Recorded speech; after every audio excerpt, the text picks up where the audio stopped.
yalah, ada sedikit lah beberapa gangguan. Contohnya macam sepatutnya Dato' Najib ni proses untuk dia bebas tu dah semakin okey. Tapi yalah, saya nak cakap penuh pun bukan semua benda saya boleh cakap. Kalau nak ikutkan kes-kes mahkamah Dato' Najib ni memang banyak. Memang banyak.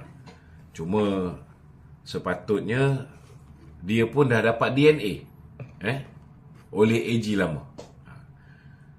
Tapi saya boleh cakap kabar angin. Kabar angin setelah DNA diberikan kepada Datuk Seri Najib, kalau tak silap saya untuk 4 kes. Ni kabar angin. Saya tak kata benda ni betul. Kabar angin. Bila pengumuman dibuat untuk kes Datuk Seri Zahid, benda ni meletup, menjadi bualan ramai, banyak kritikan, banyak kata-kata nista dikeluarkan. AG lama telah meminta supaya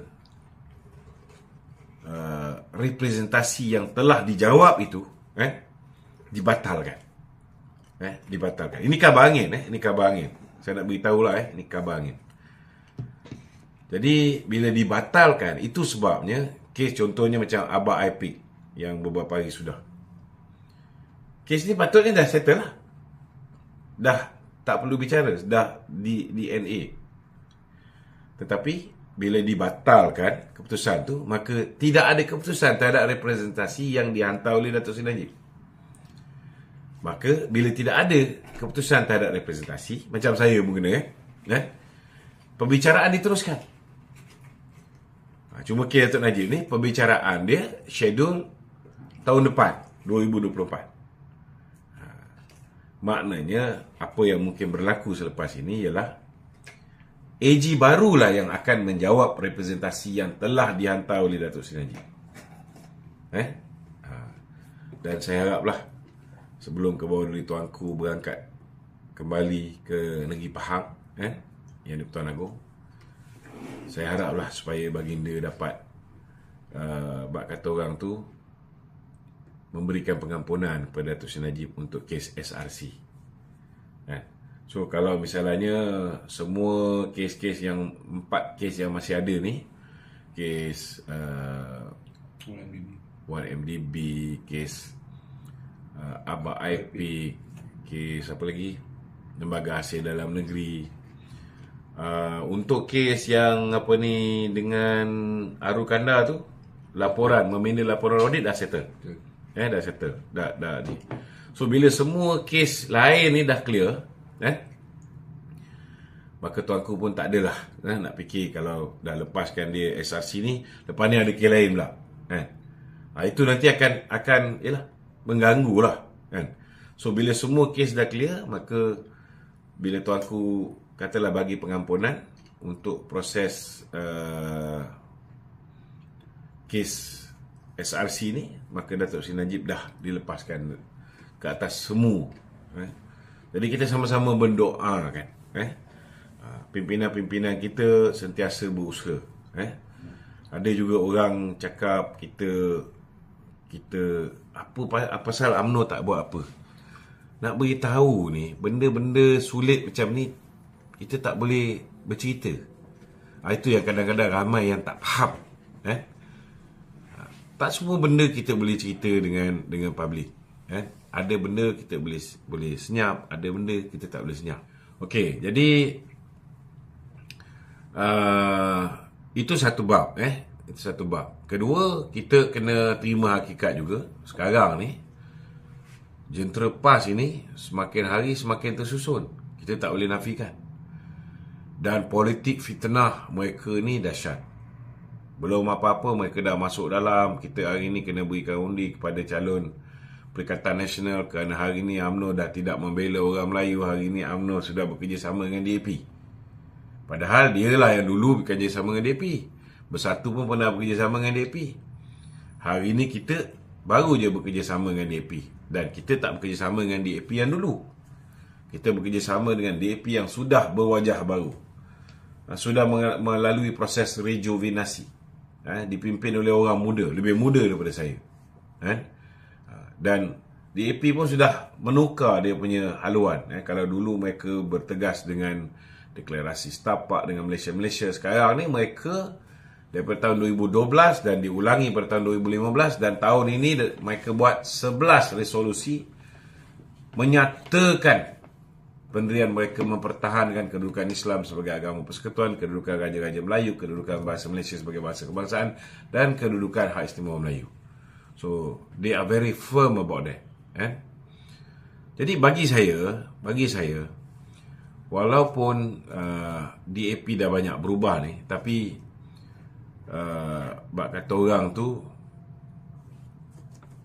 indoktrinasi selama 58 tahun menentang DAP ni masih banyak yang masih fresh dalam ingatan mereka.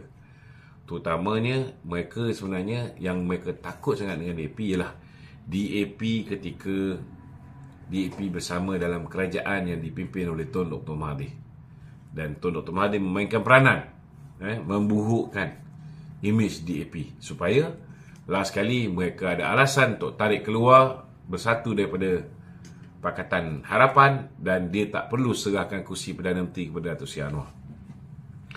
So bagi saya penting untuk jentera Barisan Nasional bekerja kuat di Pelangai. Dan kita harap bantuan daripada rakan-rakan Pakatan Harapan juga. Setiap undi itu penting. Kita tak boleh tengok on paper. On paper memang dulu Datuk Johari 3,000 lebih dia menang. Kalau campur undi daripada Pakatan Harapan bagi 2,500, tentulah kita menang. On paper tak boleh tengok. Keadaan berubah. Dan kita pun kena terima hakikat gelombang hijau di sebelah pantai timur ni, gelombang fitnah, gelombang budaya menabur duit dan sebagainya, ini cukup bahaya. Kelebihan Datuk Johari dulu, kita kena faham, Datuk Johari ni antara insan yang cukup istimewa lah. Dia pun bak kata orang tu orang berniaga besar, dari segi servis dia dekat di Pelangai ni, saya rasa mungkin tak ada orang boleh challenge almarhum lah. Kalau ada pun orang yang boleh layan kehendak orang Pelangai ni, mungkin Long Nan dan Alhamdulillah Long Nan pun turun sama-sama dalam majlis memperkenalkan calon pada hari Rabu lepas. Alhamdulillah. So ini pun satu bak kata orang tu memberikan motivasi dan semangat. Datuk Jo ni kalau dia ada orang kampung kerja kahwin dan sebagainya, ada yang dia bagi 5,000, 6,000. Ini kita turun bawah. So beza lah. Kalau wakil rakyat biasa pun mungkin paling kuat pun 100, 200. Betul tak? Kalau orang tu orang parti ke apa, mungkin saya pernah dengar lah orang bagi 500, tapi tak pernah dengar lagi orang bagi 5,000, 6,000 untuk satu kerja kahwin.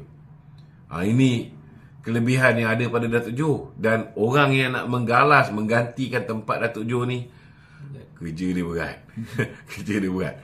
Bukan satu benda yang mudah lah. Bukan satu benda yang mudah.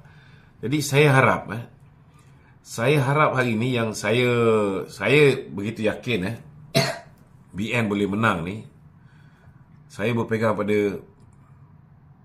pada gerak kerja Yang Amat Berhormat Menteri Besar.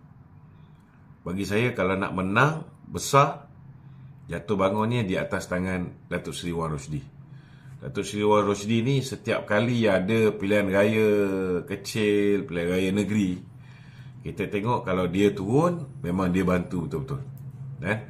Gerak kerja dia. Apatah lagi dia dah menyatakan kesediaan dia untuk berkampung di Pelangai untuk pastikan kemenangan. Dan dia dah dilantik pun oleh Datuk Seri Zahid sebagai pengarah pilihan raya. Jadi saya nampaklah kalaupun boleh menang di Pelangai ini, ianya lebih kepada gerak kerja dan usaha Yang Amat Berhormat Menteri Besar dan dibantu oleh UMNO Negeri Pahang itu sendiri. Selain daripada bapa-bapa angkat pun dah dibagikan tugas-tugas, MT angkat pun dah dibagikan tugas-tugas untuk mereka turun ke tempat-tempat ni. Saya yakin kita mempunyai peluang untuk menang. Jangan give up dulu. Kita tahu keadaan sekarang ni orang belum boleh terima bulat tentang kerjasama di antara kita dan PH. Tetapi semakin hari semakin okey. Kita harapnya lah. Kita harapnya.